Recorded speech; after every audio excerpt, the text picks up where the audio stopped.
Hey guys, it's Landon Blake from Redefined Horizons, and this is the fourth video in part one of our Spring 2020 Land Title Webinar series. In the last video, we talked about the English and Roman roots of the U.S. land title system. In this video, we are going to answer this basic question: why do we have a recording system for deeds and other types of land transactions? So, by the term recording system, in air quotes, what I mean is you get a deed, you take it down to the county clerk and recorders, you give it to them, they stamp it, they make a copy of it, they give it a number, identification number. Now you have an official recorded document. Okay, so why do we have that system? Why did it become necessary? So to understand that, you have to understand this idea of first in time, first in right. So, and you have to understand a problem that the system was created to solve. So let's talk about the problem. So let's say I, Landon Blake, own a huge chunk of land, and I'm going to sell a piece of it, a small piece of it, to my friend Marty. So I sell my 100 acres to my friend Marty. Marty gives me a bag of gold. I give Marty a deed because I'm required to do that by the statute of frauds. So I give him a deed. Marty's a happy man, right? He starts making plans to build his dream home on 100 acres. Now, because I'm a scoundrel, I don't know if you know that about me, but I'm a scoundrel, I also decide that I'm going to sell the deed to this new guy that just showed up in town. I'm not friends with him, but he seems like a sucker. So I'm going to, his name is Mr. Cano. So I'm going to sell my friend Danny Cano the same land that I sold to my friend Martin Regalado. He gives me a bag of gold. Now I got 2 bags of gold for the same piece of land. I give Danny Cano a copy of the same deed that I gave to Martin Regalado, only it's got Danny's name on it instead of Marty's name on it. I'm happy. Wasn't a lot of work. I got 2 bags of gold, and I head out of town, never to be seen again. Okay, now here's the problem. When Marty finishes with the plans for his dream cabin, log cabin, shows up to go build his log cabin. Danny's already there in his tent, and Danny grabs his shotgun and says, "You're not coming on this land. I bought it. I got a deed right here." And my friend Marty says, "What are you talking about? I got a deed right here that says I own it." Well, now we got a problem, don't we? Right? Okay, so the recording system was invented to solve that basic problem. Hey, now, here's what the law says. The law says whoever gets the deed first owns the land. And that basic reason that rule exists is because you can't own land you don't sell. So in this example I gave you, I sold the 100 acres first to my friend Marty Regalado. Under the law, before the recording system, he owned it because I sold to Danny second. Okay, my friend Danny Cano got it second. Okay, so Danny and Marty could go to court, and a judge would say, "Hey, Marty got the deed first. The land is his. Mr. Cano, I'm sorry you're out of luck. I hope you can find Landon Blake and string him up from a tree because that's what he deserves. But other than that, I can't help you." Now, here's the problem. So the problem with that system is that's great. That's a rule that helps us to resolve the conflict when land gets sold twice by the same person. But it's really it works great in theory, but it works hard in practice. And that's what this book on property says. Works great in theory, it doesn't work well in practice. And that's because in order to purchase land with any kind of confidence, you have to be sure that the guy that's selling it to you hasn't sold it to anybody else. And if you don't have a central location where land transactions are recorded, that's almost impossible, right? So without a recording system, how is Danny ever going to know that I sold the land to Marty, right? Especially if Marty's not moved on to the property yet. All he can do is take my word for it, right? So that's not a good system. And so what we said is we're going to make a system where you already have to record land transactions in writing. That's the law. Now we're going to pass a new law that says instead of being first in time, you have to take your deed down to the same spot, central place, and have it recorded. Okay, and whoever records first is the legitimate owner. So we changed the rule a little bit. It's not who got the first deed; it's who got the first deed that was recorded.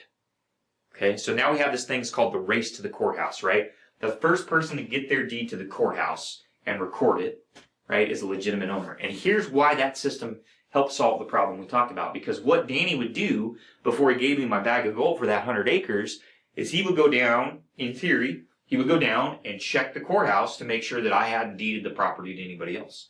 And there was actually a special group of men and women that performed that service for people, for potential purchasers of land. They were called title abstractors.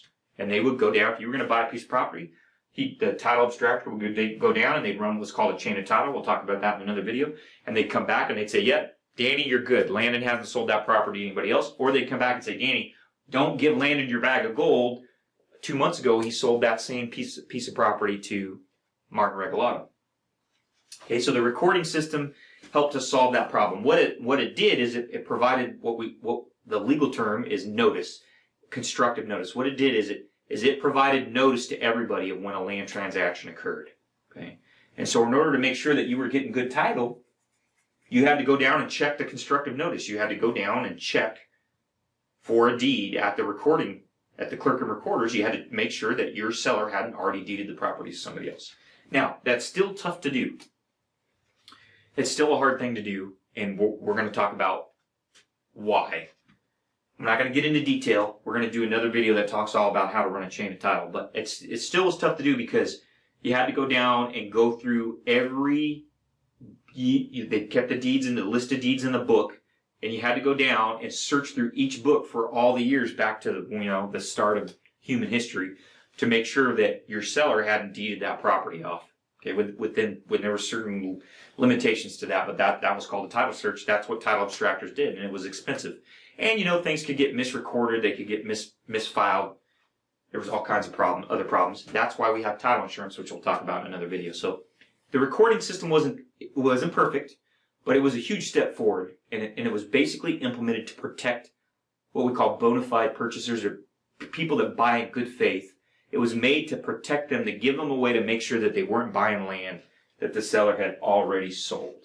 Okay. Now, there's some tricky stuff here. There's some tricky legal issues that come up with the recording system. Even today, there's some tricky issues. So, for example, just because you record a deed doesn't mean it's valid. So somebody can record a deed that's not valid. Valid deeds might not get recorded by accident or by mistake. And you can have a deed that's valid even if it's not recorded. That deed is valid between the seller and the buyer. Okay, so let me explain that. If I sell to Martin Regalado, now I give him a grant deed, a warranty deed, okay, for my 100 acres. He gives me a bag of gold. And then I sell to Danny the same piece of property, and he gives me a bag of gold. And Danny goes down and records his deed. Okay, and Marty never records his, and then we have the conflict where the two guys show up to build their house. Okay. Well, in that case, the court's going to say Danny's got title because he recorded his deed. Now, Martin still has a valid claim against me because I gave him a deed. So he can come, if he can find me, he can sue me to get his money back and get back his bag of gold if I still have it. Right? And there's challenges to that. So the deed between me and Martin was still valid. It just wasn't recorded, and that's why Danny won. Right? So the difference between a valid deed and a recorded deed, that gets tricky. Sometimes courts say if you record a deed and it's not valid, that doesn't provide constructive notice. Other courts have said, no, it does provide constructive notice. Sometimes recording a deed may create a legal parcel. Other times you record a deed, it doesn't create a legal parcel. We have rules about when and how you can do subdivisions that come into play there. So the recording system solves a big problem, but it's not perfect, and other problems are created because of the recording system. Deeds get misfiled, chain of titles get broken, the indexes aren't perfect.